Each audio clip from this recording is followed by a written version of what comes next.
Yeah, so that's a two-part answer that I'll try to not go 1, 2, 3, 4, 5, 6, 7, 8, 9, 10 to get there. But I would say my dad definitely taught me in the sense that he introduced me to the underwater world. When I was about 5 years old, he would let me tag along with him as he would go spearfish for just to put food on the table. Mhm. That was back when we didn't have a whole lot, so that's how he fed us. And I just got to tag along with him, and just like I fell in love with the idea of spearfishing. I fell in love with watching him bring up my favorite dinners from the depths, and I that's what set my heart like on fire with the idea of it.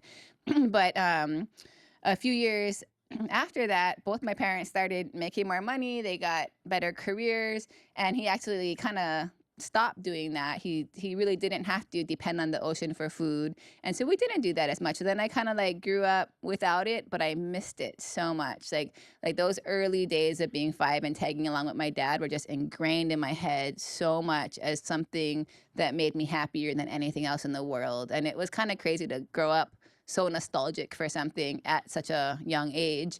And I just started to think that was something of the past, an old way of living. And it wasn't until I was living on the island of Oahu. I was an adult. I was 24 years old.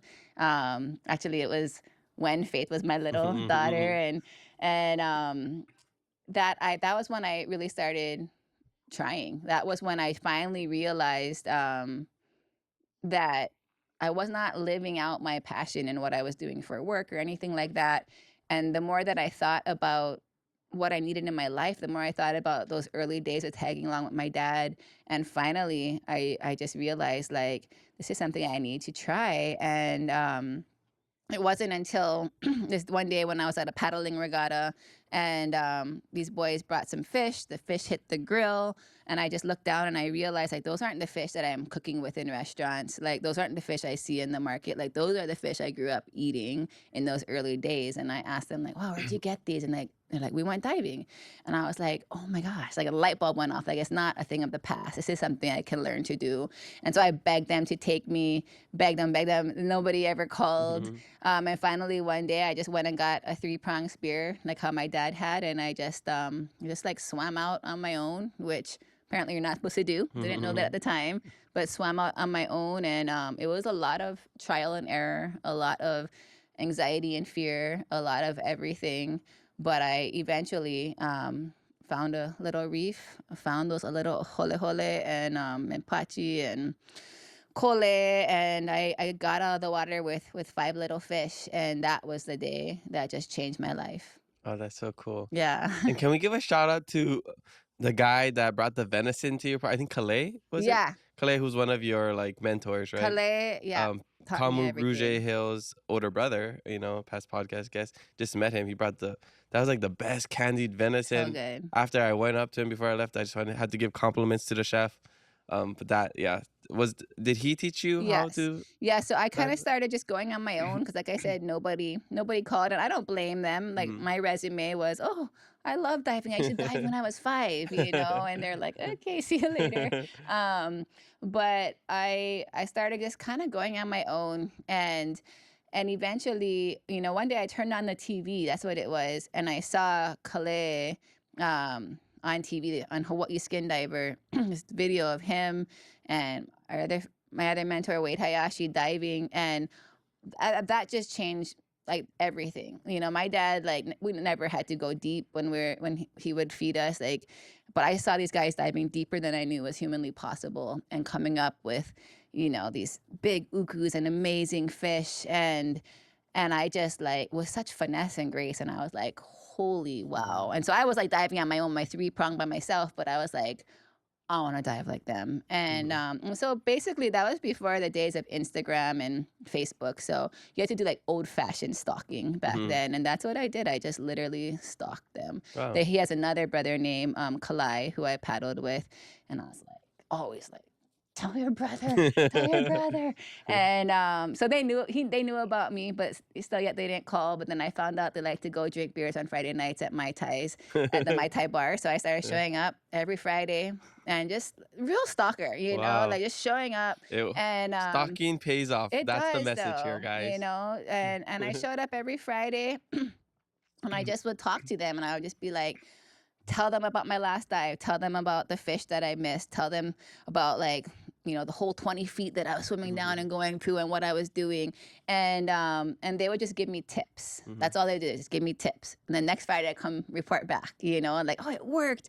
And I think there's just something they liked about my enthusiasm and persistence of I would just take anything they would give me, even if they weren't going to take me diving, I would take advice. I would take anything.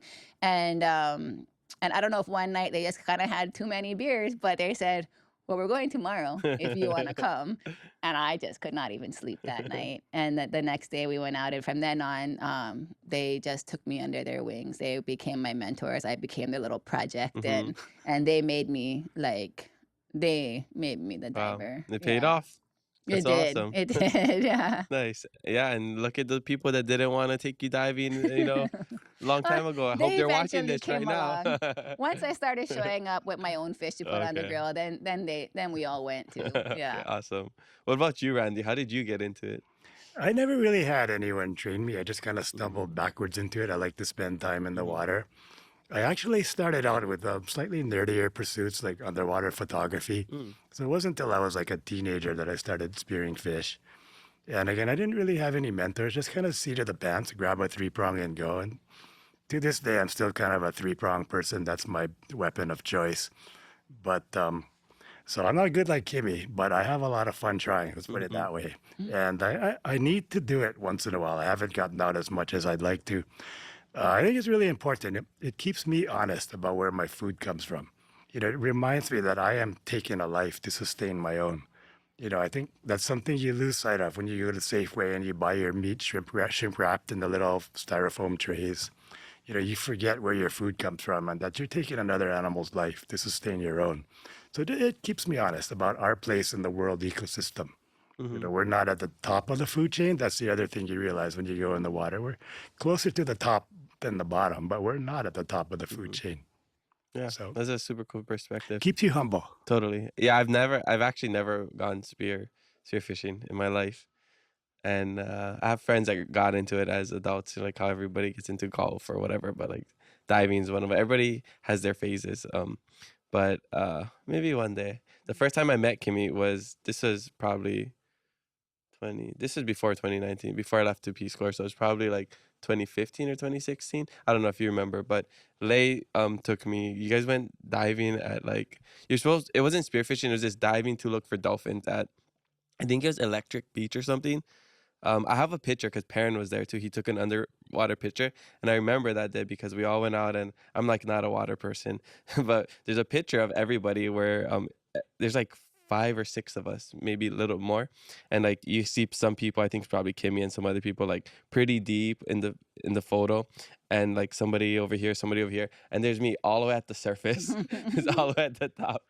But I still have the picture somewhere on my laptop. One day I'll find it. I remember that. Yeah. I forget who was there. About that. Yeah. Yeah, I don't know That who was was there. It was awesome. Lay, you, Perrin, and Yeah. somebody, like 2 or 3 other people.